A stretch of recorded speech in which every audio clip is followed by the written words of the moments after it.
think the problem is probably for the restaurants is it's the fear of the few people that can't handle it. And there are going to be those people, there always are.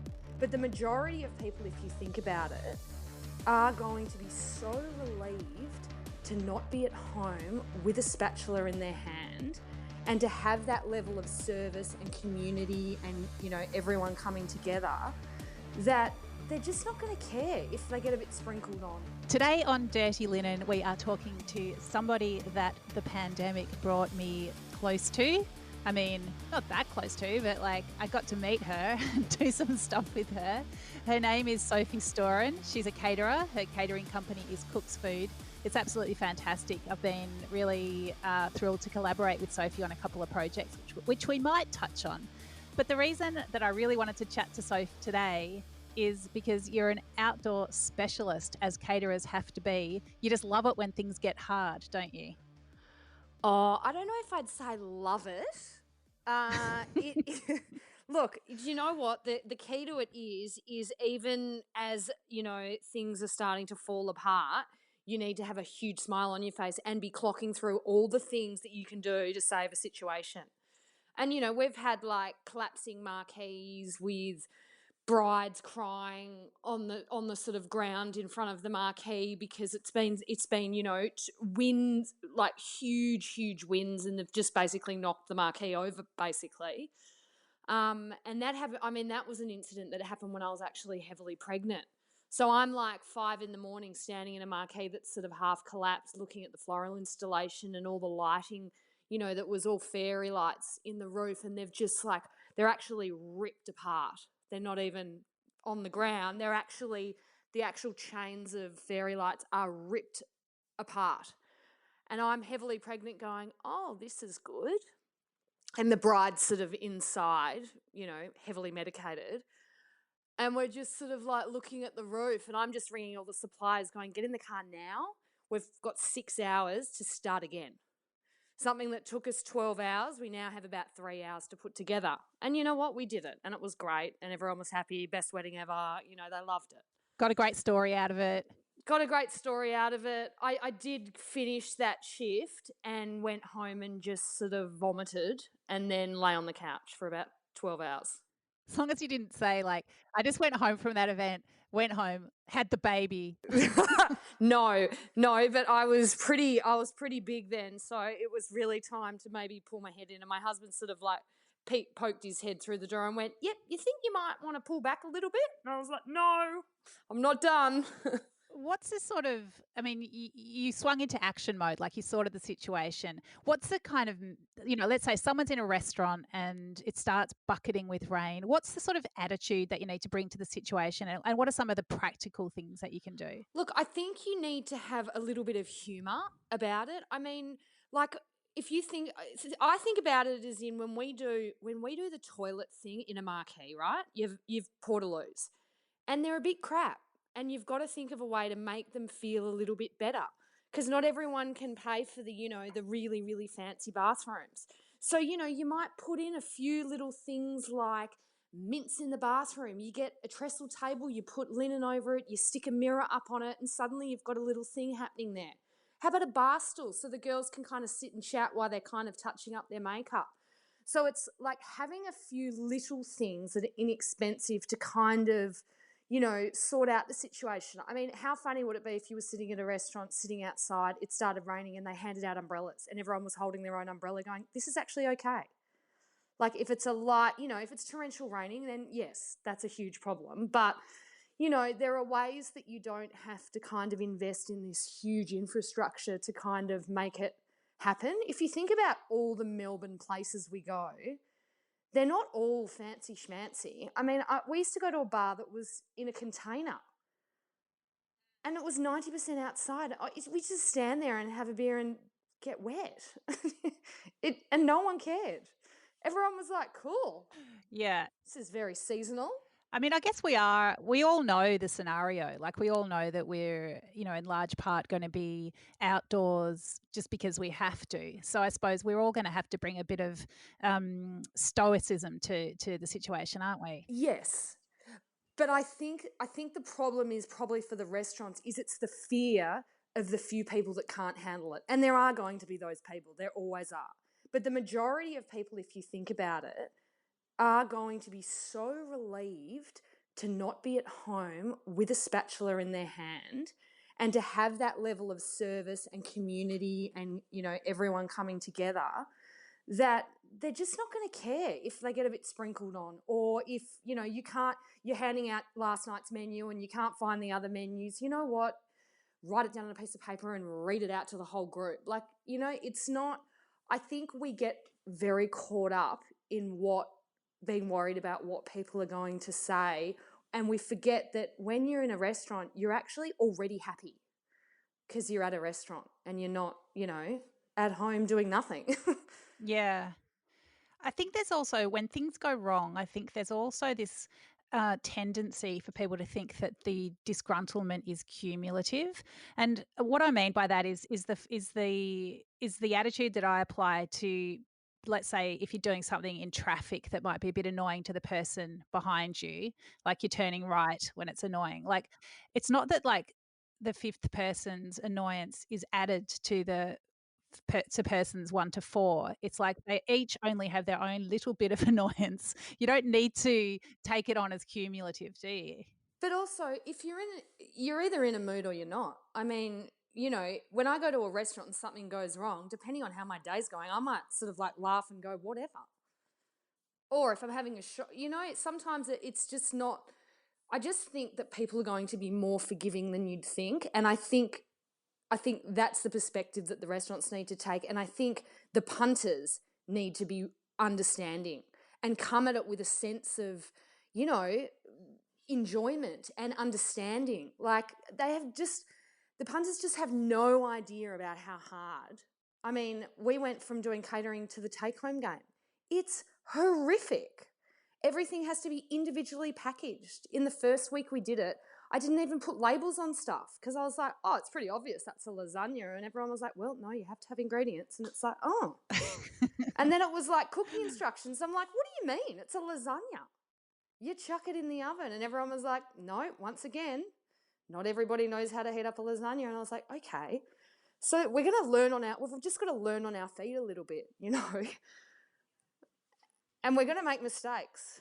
Yeah, but we're going to be in it together. I guess, do we need to bring the attitude of, you know, like those overseas holidays where you have those dreadful adventures that end up amazing and end up being like your best story of the whole trip?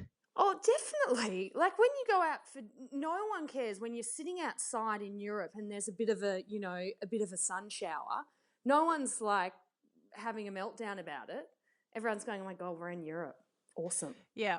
So this Melbourne summer 2021 is going to be, it's going to be like this trip that we all look back on, and it's like this great adventure.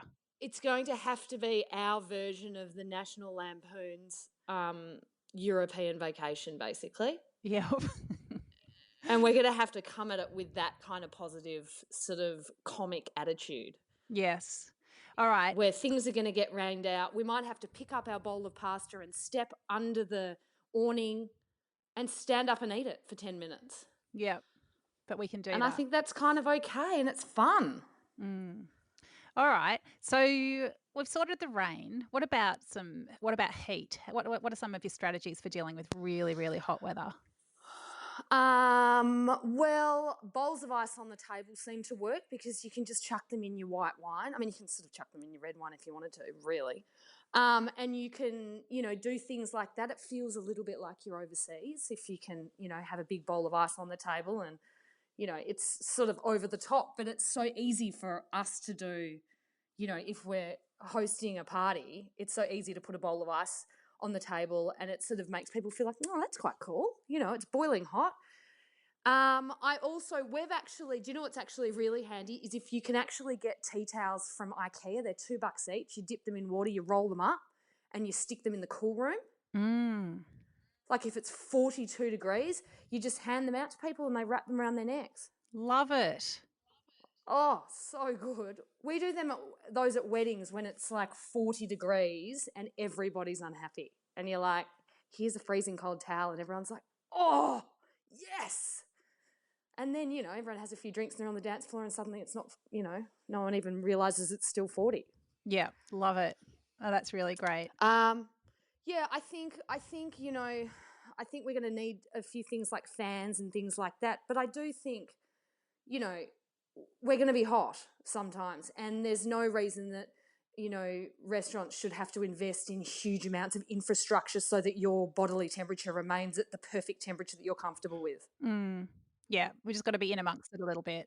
We're going to be in amongst it. We're going to get a bit hot. We're going to get a bit cold. Take a jacket. Make sure you have a cardigan that you can take off. I think I'm going to invest in a dining poncho of some sort, or maybe someone could make some. Because I just feel like I want to be able to support the restaurants, but I hate being cold. I'm not so worried about being hot. But yeah, surely there can be some sort of, I'll take my keys, I'll take my But there's marquees. something fabulous about putting on a big jacket, a big warm jacket and a scarf. I love that. Yes. Like we used to go to the snow as kids and my mum used to make my dad barbecue and he'd be out there with a cold beer and basically an entire head to toe ski suit and it was a blizzard. And she'd be like, don't come in until those steaks are ready. And he'd be like, okay. And he'd be fine because he'd have a six-pack sitting in the snow. I love it. It's great. I feel like the attitude is going to be the most important thing. And I mean, what do you do about keeping staff on track? Like if, staff see a tablecloth flapping, and people getting a little bit concerned, like how do you sort of keep your staff focused and on track in situations that get a little bit hairy? I think if they're that you can sense that they're feeling distressed, they need to walk away and they need to go to their, more senior staff member and say, I can't handle the situation. And, someone like myself or one of my managers would come in and sort of deal with the situation. Because honestly, if you come in with storming in with confidence and a positive attitude, they're fine. Like flapping tablecloths, that's easy. That's just duct tape, double-sided duct tape that you stick to the inside of the table. Like that. I've been there, had the flappy thing. What about mozzies? Mozzies, coils under the table work really well. A little, and a can of Aerogard. Sometimes it's mind over matter. Like I'm a person that gets itchy anyway, so it could be a mosquito or it could just be in my imagination.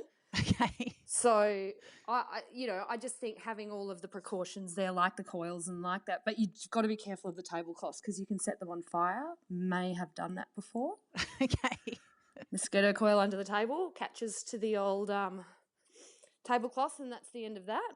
All right. That doesn't sound ideal. Nah, but it's, I learnt from that. You just stick it right in the middle centre pole of the table. Or it goes on the floor. The actual ones you can get from Bunnings, you can actually burn them inside a tin. They're really good. They're really good because they're less of a fire hazard, Yeah, I love it. All right, I think you've pretty much sorted out all our outdoor dining scenarios. Thanks for doing that. So as a caterer, this week would normally be all about spring racing. How does it feel to be in a very different year? Look, I think the thing that's been most hard is obviously we cannot do events at people's homes. I mean, we're not a caterer that has stacks of venues. I'm a bit too flighty for that. I like to go to different places and create a new adventure every time. So we don't go back and repeat the same thing. We do events at people's houses. And from what I can tell, this is going to be the last thing we're going to be allowed to do. So even though everyone's going, Hospo's about to open up, we're still going, we're just not going to be able to have 50 people in people's backyards. And whilst I'm getting a lot of inquiries, I've done, 4 quotes today for December events where it's 40 to 50 people at someone's house. There's a big disclaimer on the bottom of that says, if we're allowed, basically. Because, yeah, I mean, that's what we love doing is stuff in people's houses. Because you can go in and you meet them and you talk about what the menu is and what type of people they are, and you sort of design that and the look and the feel of the table setting around the style of food they want and what kind of person they are. And because we don't have set menus, we kind of create our own adventure as we go. There's a real kind of like closeness that we have with people that we're missing. you know? Like to be able to talk to someone about why they want to serve a certain dish or not, you know, you just can't, you can't just have any of those conversations at the moment because it's, you know, it's only take home or it's more of the gift boxy type things that we're doing. Sure. So is it like an ongoing regret and sadness about the situation, or are you just so beyond that, you just like, just throw it at me, whatever it is, we'll just roll with it?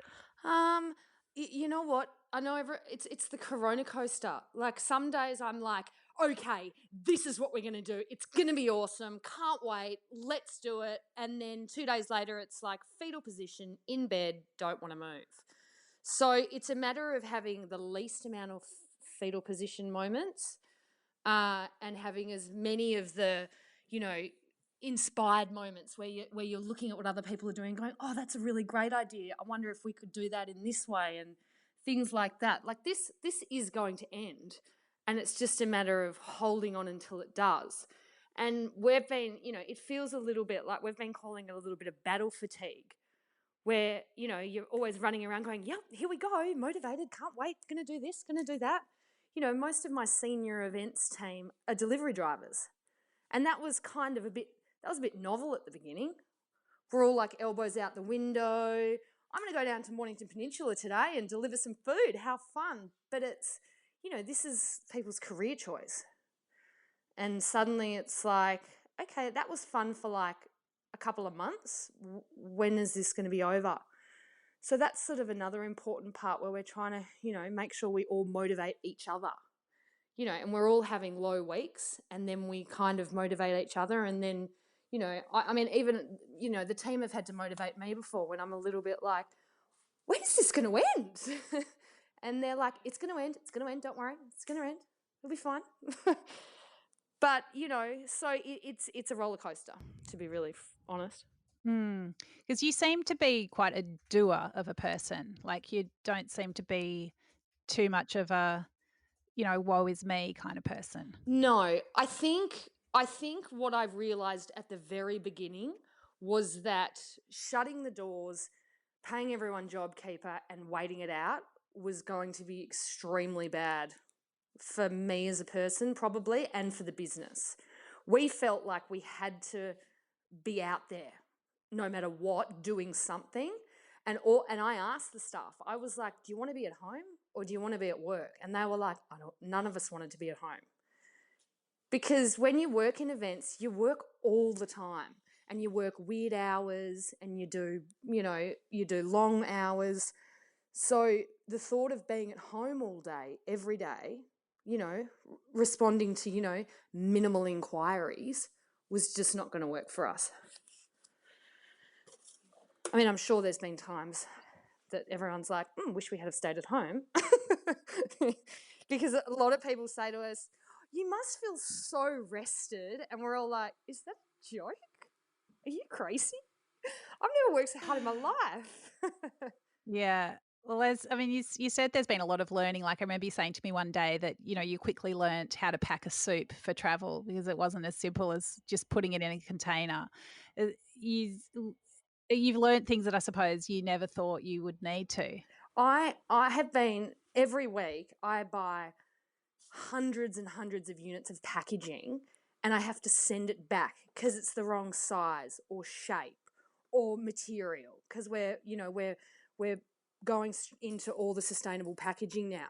And, you know, we get a container and it's like, that's a beautiful container. It's totally recyclable. And then we put the lid on and the lid falls off. And we're like, oh, that's weird. So we ring the company and they go, oh, yeah, that's a loose fitting lid. And we're like, what? What does that mean? Why do we need a loose fitting lid? Who uses that? Oh, yeah, that's... I mean, give me a loose fitting t-shirt, but I really don't want any loose fitting lids in my life. No, like, how is that a thing? And you know, you have to laugh about it a bit. Like she's like, oh, you can just send it back. That's what most people do. And I'm like, wait a minute. So is this like a vicious cycle of people ordering it, loving it, trying the lid on and then sending it back? Is that actually what's happening? And it was the same with the boxes. We're doing boxes, right? Hampers. And there's all different types. There's thin cardboard, thick cardboard. There's different coloured cardboards. There's ones that are really easy to fold up, and there's ones that you feel like you need to go to Harvard University to learn how to do up a box. I mean, I did 100 last week in about 3 hours. And by the end of it, I was like, check it out. And we were like, we should have like some kind of contest about who can like, fold a box faster.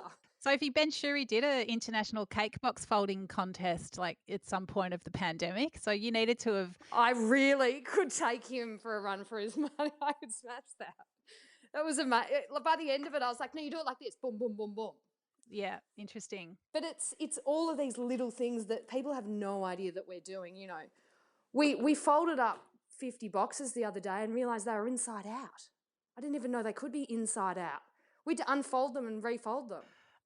It's interesting that, I mean, packaging has definitely been something that people have really related to a lot during the pandemic. If you've had any amount of takeaway, you've had a lot of packaging and it's stressful. I find it really stressful. I've almost had to put it to one side because I want to support the restaurants. I want to support the businesses. But it's, how have you felt about it? It's been horrible. I mean, we went from sort of, we were sort of, I've done heaps of research on it. So there's all different types of packaging, and then there's obviously a recycling crisis in Victoria anyway. So basically the argument was you can get plastic that people can reuse in their house, right? But we had a lot of customers that were reordering. They don't need 300 containers. Like, whilst I have 300 plastic containers at my house because I like to, like, my fridge looks like the cool room at work, that's different to just your regular punters. So then we went down the recycled route. So I've got 100% compostable Cryovac bags, but they come in 2 sizes, right? So then I'm trying to make the food fit the bag. I'm like, oh, so we've got 500 grams of lamb shoulder. That's great. That's good for 2 to 3 people. The container, the paper container won't fit in the Cryovac bag. So then we're like, oh, so we either use a very large bag and have to fold it over, and then it's like, oh, what's the point? So it's a lot about trial and error. It's a lot about using different companies and finding the right one that fits in. We're sort of learning that if we can have a set size tray, like a paper tray, and then slide that into the compostable bags, that works really well. But all of that has, we haven't had time to do like the R&D that you would do to start a business like what we're doing right now. Sure, because you've just been thrown into it, obviously. Yeah, we've just had to go, oh yeah, cool, we can do takeout, no problem. And then it's like, what do we do? Does anyone know? Does anyone know how to do this? And it's like, and then someone in the office will put their hand up and go, yeah, I reckon you do it like this. But that's not how, like, no one would ever start a business like that. No one would never open the doors and then figure out how to do it. But that's what most people and restaurants and caterers and everyone is having to do. Do you feel that you're competing with restaurants now, and especially, I suppose, as they reopen? How do you see things continuing for you in this sort of pre-event space? No, I don't really. I think what we're offering is different. I mean, the take home that we're offering is more of a mum and dad's sort of wholesome kind of, food, like a Sunday roasty type food. I feel like the restaurants are still selling that market of, I'm going out for dinner. Like we're doing, a beautiful lasagna, and we're doing, a great piece of ocean trout with smoked tomato salsa, but it's not like all the tiny individual containers with all the little tiny pieces. It's sort of not, that's not where our main sort of ordering is. We're going for more, regular orders, people that are placing weekly orders and going, love the meatballs, we get them every week. Not like I'm getting lobster rolls from Cumulus. That's like a real special treat. So I guess it's kind of different, but, there's a huge population in Melbourne. There's definitely enough work for everyone anyway. Yeah. And you've managed to keep all your staff on? Yes. Yeah. I have, and that's been awesome because I did have to let some people go in the very beginning just because we just had to scale down. but the majority of them have stayed and will continue to stay if we can keep going. So good. It's really, really great. So how are you yeah, it's such an achievement. How are you looking ahead? Like, what do you think, the next few months are gonna hold for you and for Melbourne as a whole? Um, I'm talking to I'm talking to one of the councils about putting a marquee up for 8 weeks in a garden, and whether or not I can have the marquee up and we can run events through there. Um, and basically, we want to do like community based stuff for the council, and then we'll do events. Because I've got clients that want to do it. Now, what I think we'll be able to do is have the same outdoor quota as a restaurant will be able to have, because I've been poring over DHHS pieces of paper today, which are thrilling reading. And a marquee is considered an outdoor space as long as it's got less than 2 walls on it. So I like the idea of no flooring, grass, all walls off the marquee. And, we just do, a long lunch, a dinner party, those kind of things. And it'll be a maximum of 70 people or whatever the quota is, with, all the social distancing that needs to happen.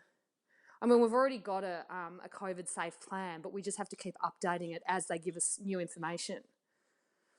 So I'm trying to negotiate that at the moment with one of the councils, and then hopefully, we like the idea of, working with a restaurant and bringing them in. One of the restaurants of the council, we bring them in and we do like opera in the park with an Italian restaurant that we help facilitate, because that's what we can do, and we can like show them how to do it. That is such a good idea.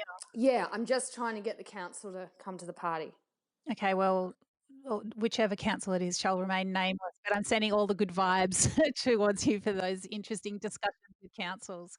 Um, Yeah, it's just a matter of them getting their head around it, because I understand the infrastructure. Like, I know we need toilets. I know we have to make sure that there's got to be wind limits and all that kind of stuff. I know all about all of that. Like, we can handle that, and it's just a little trust thing that we're doing now to make sure that I'm not going to do something, you know, like I'm not going to build a shed and it's going to fall down and not work. I mean, we understand what we're doing. Sure. Well, honestly, like every council should partner with caterers that are in their LGA to create those kind of spaces. I mean, who is better placed than a caterer who already goes in and creates something out of nothing? Correct. And I don't want to serve the general public. It's not what I do. I don't want to open a restaurant. I have no interest in that. I worked in restaurants for years and years and years. It's not where my head's at. I can't do the same thing over and over again. I don't like the repetition. I like doing something different and weird all the time, but I love restaurants. So I love the idea of working with them in some kind of way that we could event manage that space and help them with that. Because, we can do 3 sittings. That's what 280 people, that's 280 people total they could do in one night really fast. And I could help them, and it's a set menu, and you'd buy a ticket and you'd get some food and you'd get, some entertainment, like, the barefoot opera singers or whatever. Right. Well, restaurants, contact Sophie at Cook's Food. I love it. Oh God. Um, They'll be like, when are we doing it? And I'm yeah, like, uh-oh. yeah. Put it in the diary. Well, But I like it because I do believe people want to be outside. And I think whilst it feels really hard for the restaurants right now, I think they're going to get slammed, because I think people they don't want to sit inside a restaurant anyway. So that people are going to be so happy to sit outside at a restaurant. It'll be amazing. I can't wait myself. so if I'm going to mention the thing that we're doing, because it sort of seems weird not to mention it, except we're collaborating on a thing called Cooks and Chefs series. So it's this crazy idea I had to bring cookbooks to life via home delivered meals. So you're my catering partner with this project, um, and we've done it. We've done 3 so far, 2 with Julia Busatil Nishimura around her Ostro book and her new book, A Year of Simple Family Food. In between that, we did one with a which was ace, and now we've got one that's on sale for Hetty McKinnon, To Asia with Love. So I think I suppose what I love about doing it with you is that you're an absolute perfectionist, obsessive, like you you will not put something out if it's not delicious and good. But yeah, you're also kind of up for anything, and it's fun. Yeah, it is fun. It's for me it's a particularly hard space because, you know, putting something in a box and then sending it out to someone, you are sort of, I'm used to being able to give them the finished product with all the pomp and splendor that I possibly can give, and there's not a lot of that coming out of a bag. So that's why I think I get so anal about it, because I need to know that when they open it, it's not going to be like, oh yeah, bag of food. It's like, no, bag of food. So anyway, I seem like I might have lost my marbles. No, well, it's fun to do bags of food with you. So, Totally. Sophie Storen from Cook's Food, it's been an absolute pleasure to have you on Dirty Linen. I wish you all the best for the summer to come with all its meteorological, regulatory, and personal permutations. I have a feeling that you're going to smash it. I hope so. I just can't. I just want to get amongst it. Yeah, I think we all do. But yeah, thanks so much for coming along and having a chat. No worries. Thanks, Dani. This is Dirty Linen, and I'm Dani Valent. We air the issues that the hospitality industry finds hard to talk about. We spend a week thrashing around each issue, hearing from different people with unique perspectives. We want to hear from you as well. If you have something that needs to be said about a topic, get in touch so we can include your perspective. Contact us at dirtylinen@deepintheweeds.com.au or hit us up on Insta at Dirty Linen Podcast. We can't wait to hear from you. This is a Deep in the Weeds production.